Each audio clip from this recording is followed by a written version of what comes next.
Hello students, now welcome practicals of treatments. Today's topic.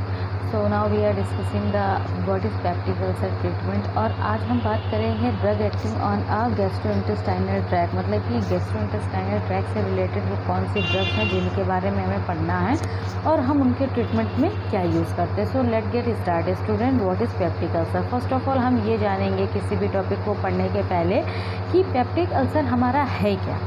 तो peptic ulcer are open शोट that develop on inside the lining of the stomach and upper portion of the small intestine. मतलब कि peptic ulcer हमारा वो है जो कि हमारे स्टमक में इनसाइड लाइनिंग, स्टमक के अंदर की जो लाइनिंग है वहाँ पे किसी तरीके का शोर डेवलप कर देना. शोर डेवलप कर देना मतलब वहाँ पे कोई ऐसा इन्फेक्शन हो जाना, कोई कोरोजन हो जाना जैसे जिससे कि हमें प्रॉब्लम क्रिएट हो, वहाँ पे पेन अराइज हो जाना, या फिर जो हमारी स्मॉल इंटेस्टाइन है उसके किसी अपर पोर्शन पे ऐसा सिचुएशन डेवलप हो जाना जिसके कारण से हमें दर्द हो, पीड़ा हो और हमें उससे तकलीफ़ पहुँचे, हम उसे बोलते हैं पेप्टिक अल्सर. अब गैस्ट्रिक अल्सर क्या हुआ? अपॉन शोर that develop in a inside of a stomach. अब क्या होता है कि हमारे जो गैस्ट्रिक अल्सर के सिचुएशन में जो हमारा स्टमक होता है उसके अंदर की जो लाइनिंग होती है वहाँ पर पे हमें प्रॉब्लम क्रिएट हो जाती है, वहाँ पे कोरोजन हो जाता है या कुछ जैसे कि जलन टाइप की फील हो, दर्द इंड्यूस्ड हो जाता है, पेन इंड्यूस्ड हो जाता है, वो हमारा हो गया गैस्ट्रिक अल्सर. अगर हम बात करें डोड्यूनल अल्सर की, upon the shore that develop the inside of the upper portion of the small intestine. Students, you know कि हमारे इंटेस्टाइन जो होती हैं, जो गैस्ट्रो इंटेस्टाइनल ट्रैक है, जियोजिनम, इलियम, डियोडिनम, ये सब सारे पार्ट्स वहाँ पे प्रेजेंट होते हैं और पाए जाते हैं. अब अगर हमें डोड्यूनल अल्सर अराइज हो रहा है, दैट मीन्स कि जो हमारे स्मॉल इंटेस्टाइन है उसका जो अपर पोर्शन है उसके अंदर की लाइनिंग में हमें प्रॉब्लम क्रिएट हो गई है, मतलब कि कोई शोर डेवलप हो गया है, वहाँ पे कोई ऐसा इन्फेक्शन कॉज हो गया है जिसके कारण से हमें तकलीफ़ पहुँच रही है, हमें पेन अराइज हो रहा है. अगर समझने के लिए हम इतनी सी बात करें, जब हमने एंटासिड्स पढ़े थे तब भी देखा था, या फिर जब पेट में अल्सर होते हैं तो जो आसपास के टिश्यूज़ होते हैं वो डैमेज हो जाते हैं, सेल जो हैं वो रप्चर हो जाती हैं, किसी किसी कंडीशन में वो ब्रेक डाउन भी हो जाती हैं. तो जो हमारा एसिड होता है वो उन सेल पे जा कर के, सेल वॉल पे जा कर के इफ़ेक्ट देता है. अब क्योंकि वो रप्चर्ड हैं, म्यूकस लेयर हमारी जो है वो डैमेज हो चुकी होती है, तो वो डायरेक्टली जाके हमारे सेल वॉल पे इफ़ेक्ट करता है और जिसके कारण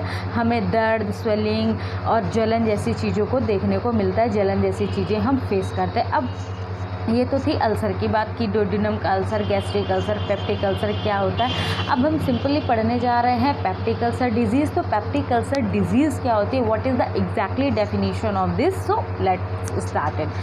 is being the lesion of the gastric acid duodenal mucosa occurring site where the mucosal epithelial exposed to the acid and pepsin. क्या होता है जब हमारा पेप्टिक अल्सर कॉज होता है, जो हमारी गैस्ट्रिक या फिर ड्यूडेनल म्यूकोसा होती है उसके साइड पे जो हमारे म्यूकोसल एपिथेलियल सेल होती है उसमें हमारा एसिड एंड पेप्सिन जो एंजाइम होते हैं वो एक्सपोज कर जाते हैं और तब जा कर के वो हमें इफ़ेक्ट कॉज करते हैं, इरिटेशन कॉज करते हैं और हमारी बॉडी में स्वेलिंग जैसी चीज़ें जो है वो अराइज हो जाती है. Students, you know very well कि जो हमारी बॉडी में जो HCl का सिक्रीशन होता है वो हमारे फूड के डाइजेशन में काफ़ी हेल्पफुल होता है, लेकिन जब वही ज़रूरत से ज़्यादा मात्रा में सिक्रीट होता है तो हमें एसिडिटी की कंडीशन, हाइपर एसिडिटी की कंडीशन को फेस करने को मिलता है, देखने को मिलता है. लेकिन जब हमारी इंटेस्टाइन की, ड्यूडेनम की या गैस्ट्रिक म्यूकोसा की कहीं की जो ऐसी सेल हैं जो रप्चर्ड हो गई हैं, डैमेज हो गई हैं, या जहाँ पे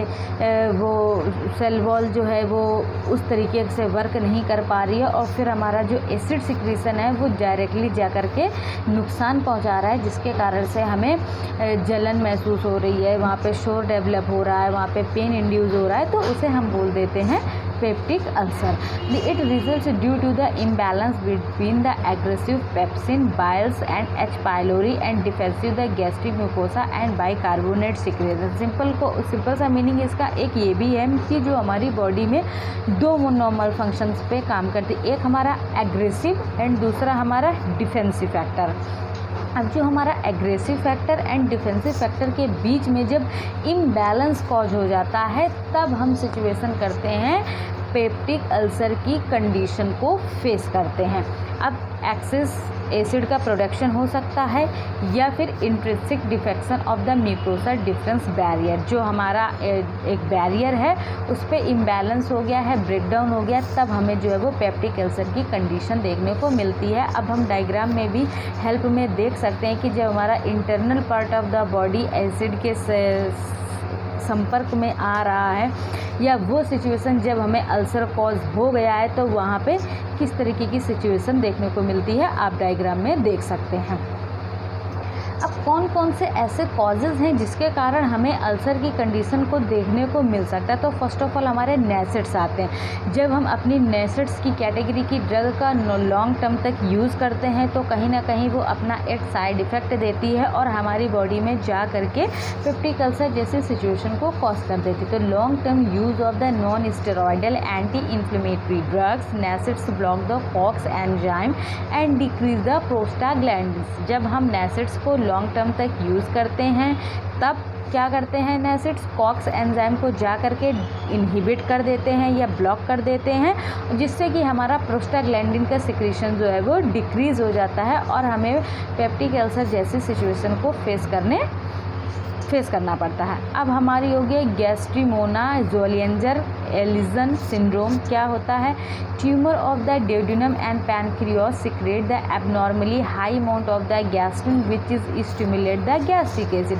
अब जब हमारे ड्यूडेनम में ट्यूमर की कंडीशन होती है तो जो हमारा पैनक्रियाज है वो अधिक मात्रा में मतलब वो उसमें एबनॉर्मेलिटी कॉज हो जाती है, जिसके कारण वो अधिक मतलब लार्ज अमाउंट में हमारे गैस्ट्रिन को स्टिमुलेट कर देता है। जब हमारे गैस्ट्रिन को स्टिमुलेट कर देगा तब वो हमारे गैस्ट्रिक एसिड का सिक्रेशन ज़्यादा करने लगेगा। अब वही गैस्ट्रिक एसिड जो हमारी बॉडी में ज़्यादा हो गया है वो जा करके पेप्टिक अल्सर कॉज कर देगा।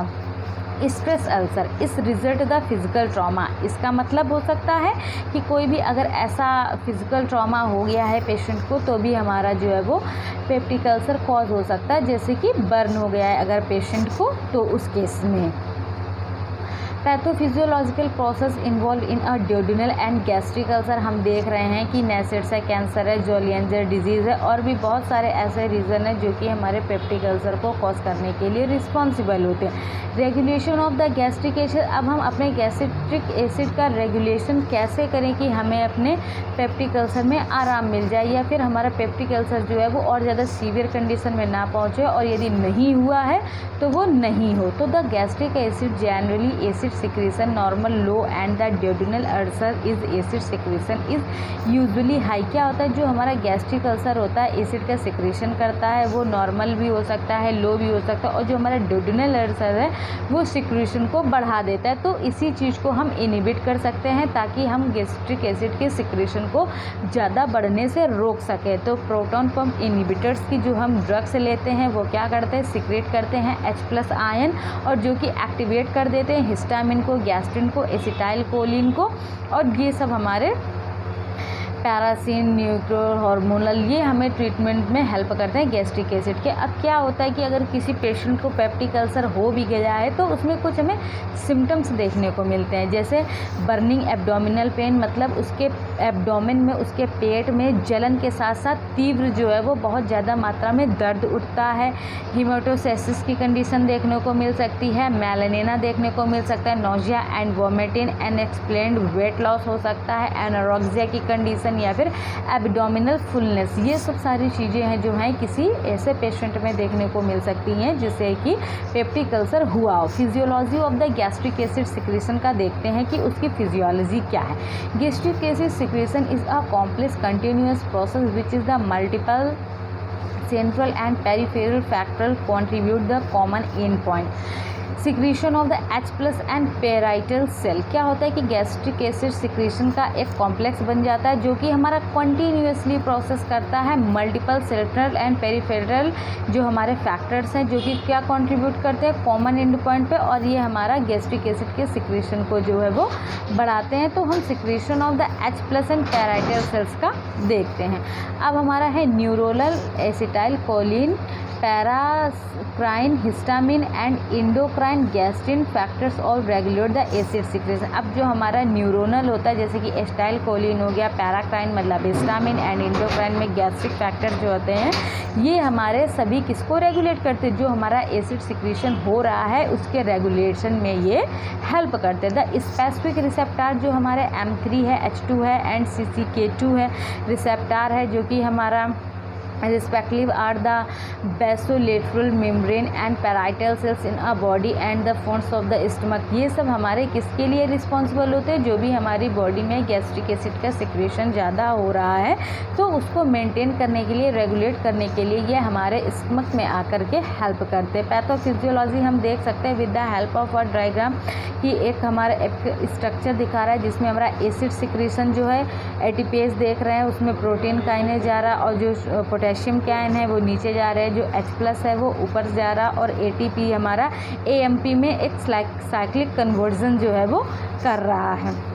अगर अब हम डायग्नोसिस की बात करें कि अगर किसी पेशेंट को पेप्टिक अल्सर है या नहीं, हमने सिम्टम्स देख लिए तो अब हम उसकी डायग्नोसिस कैसे कर सकते हैं, इंडोस्कोपी कर करके। इंडोस्कोपी में क्या होता है कि एक flexible tube fitted in a camera and related down with the oesophagus in a stomach and see the ulcer by the physician. क्या होता है कि इंडोस्कोपी का मतलब होता है कि एक हमारा कैमरा में एक ट्यूब फिट होती है जिसे with the help of the mouth के थ्रू हम अपने स्टमक में डालते हैं और फिर उसे विजुलाइज करके अच्छे से फिजिशियन जो है वो देख करके पता कर सकते हैं कि हाँ पर्टिकुलर पार्ट पे, किस पार्ट पे आपको अल्सर अराइज हुआ है या नहीं हुआ है। या फिर बेरियम का मील दे करके कि barium liquid drunk making a ulcer visual to the X-ray. क्या होता है कि जब भी अगर हमें पेप्टिक अल्सर को आइडेंटिफाइड करना है तो क्या करते हैं, बेरियम का सॉल्यूशन, बेरियम का लिक्विड देते हैं पेशेंट को, उसे वो पी लेता है और फिर हम एक्सरे के थ्रू एक्सरे का प्रोसेस करते हैं और एक्सरेज डाल के ये आइडेंटिफाइड करते हैं कि पर्टिकुलर पेशेंट पे जो है वो अल्सर है या। इसके बाद देखते हैं test for the diagnosis of the H. Pylori. जो हमारा H. पाइलोरी मतलब एक बैक्टीरिया का नाम है जिसे हम फुल फॉर्म से हेलिकोबैक्टर पाइलोरी के नाम से भी जानते हैं और यही भी जो बैक्टीरिया है वो हमारा पेप्टिक अल्सर को कॉज करने के लिए काफ़ी हद तक रिस्पॉन्सिबल होता है। अब इसके लिए हम H. पाइलोरी की टेस्टिंग के लिए, डायग्नोसिस के लिए कुछ टेस्ट करते हैं, जैसे ब्रीथ टेस्ट करते हैं by measuring the amount of the carbon dioxide in a exhaled breath की जो भी हम ब्रीथ को एक्सहेल्ड कर सकते हैं उसमें हमारे कार्बन डाइऑक्साइड का कितना अमाउंट जो है प्रेजेंट है। तो हम कंपैरिजन करते हैं कि एक नॉर्मल बंदे की क्या कंडीशन होती है एक्सहेलेशन की और एक जो पेशेंट है जो इन्फेक्टेड है उसकी क्या एक्सहेलेशन पावर है। सो हम इसके थ्रू भी आइडेंटिफाइड कर सकते हैं, डायग्नोस कर सकते हैं। ब्लड टेस्ट के थ्रू भी ऑब्जर्व किया जा सकता है कि by identifying of the H. Pylori antibodies by the ELISA test, जिसमें हम ELISA टेस्ट परफॉर्म करते हैं ब्लड टेस्ट में और फिर हम आइडेंटिफाइड करते हैं कि ये पेशेंट जो है वो पर्टिकुलर पेशेंट इन्फेक्टेड है कि नहीं है। या फिर स्टूल टेस्टिंग के थ्रू भी कर सकते हैं कि स्टूल का सैंपल लेके टेस्ट किया जाता है कि उस स्टूल में हमारे H. पाइलोरी का एंटीजन पाया जा रहा है या नहीं पाया जा रहा है। तो वेरियस टाइप ऑफ मेथड्स जो हैं वो हम यूज़ करते हैं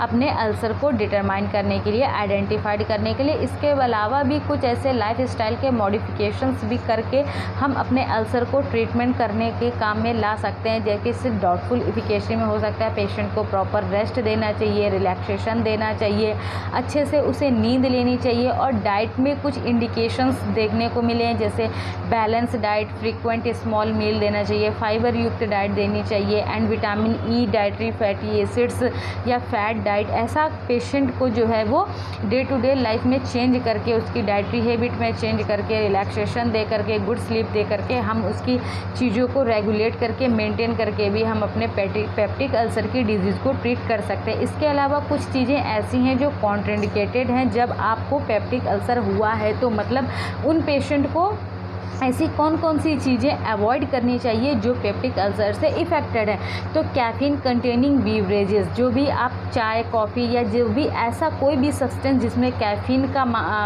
का अमाउंट प्रेजेंट है, वो आपको नहीं लेना चाहिए, नहीं यूज़ करना चाहिए अगर आप पेप्टिक अल्सर से इन्फेक्टेड हैं। तो कोई भी ऐसी स्पीशीज़ हो या फिर अल्कोहल हो, ऐसे बहुत सारे स्पाइसेस होते हैं जो कि हमारी बॉडी में जा कर के बैलेंस जो है वो डिस्टर्ब कर देते हैं। तो बहुत ही ज़्यादा स्पाइसी फूड ऐसे भी नहीं खाने चाहिए अल्सर की सिचुएशन में। और अल्कोहल तो बिल्कुल भी नहीं लेनी चाहिए, क्योंकि अल्कोहल तो वैसे भी अगर हम ज़रूरत से ज़्यादा मात्रा में यूज़ करते हैं तो कहीं ना कहीं हमें लिवर सिरोसिस जैसी कंडीशन को देखने को मिल सकता है। तो अल्कोहल हो गई, स्पाइसेस, कोई भी बहुत ज़्यादा मसालेदार चीज़ें नहीं खानी चाहिए, या फिर कैफ़ीन युक्त ऐसी चीज़ें जो है वो पेप्टिक अल्सर के टाइम पे नहीं लेनी चाहिए, अवॉइड करनी चाहिए। So students, now we are discussing the peptic ulcer treatment part 1 and remaining part हम कंटिन्यू करेंगे अपना पार्ट 2 में। Students, I hope you are understood well. So thank you class.